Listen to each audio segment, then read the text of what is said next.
99 news అనుక్షణం ప్రజల కోసం. ఖమ్మం జిల్లా సత్తుపల్లి నగరం ఇంకా నిద్రమత్తులోనే ఉండగానే ఆ వీధుల్లో ఒక నిశ్శబ్ద అడుగుల సవ్వడి వినిపిస్తుంది.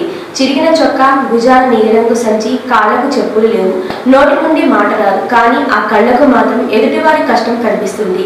అతను లోకానికి ఒక సామాన్య యాచకుడు, కానీ గుణంలో మాత్రం ఒక గొప్ప మహారాజు. మరణం వార్త అతని పిలుపు. ప్రతిరోజు ఉదయాన్నే ఒక దినపత్రిక కొంటాడు. అక్షరాలు పూర్తిగా చదవడం రాకపోయినా ఎవరైనా అడిగి ఎక్కడ మరణ వార్త ఉందో తెలుసుకుంటాడు. ఒక్కసారి ఎవరైనా చనిపోయారని తెలిస్తే అతని ప్రయాణం మొదలవుతుంది.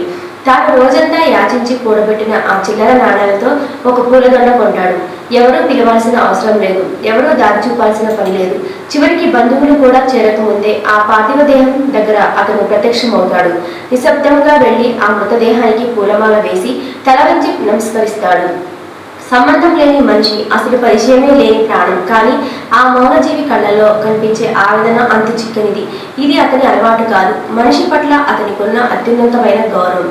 జీవితం ఎంత సరళం. రోజంతా గడిచాక సత్తుపల్లి హెచ్పి బంక్ పక్కన ఉన్న హోటల్ దగ్గర అతను కనిపిస్తాడు. అక్కడ పడి ఉన్న టీ గ్లాసును ఏరి యజమానికి ఇస్తాడు. బదులుగా అతను ఆశించేది కేవలం ఒక కప్పు టీ మాత్రమే. అడగడం అతని జీవనాధారం, కానీ ఇతరుల కోసం ఇవ్వడం అతని స్వభావం.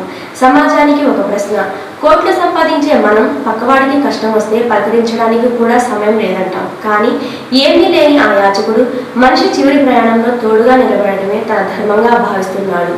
స్థాయి కాదు, మనిషి మనసే అతన్ని మహారాజుని చేస్తుంది.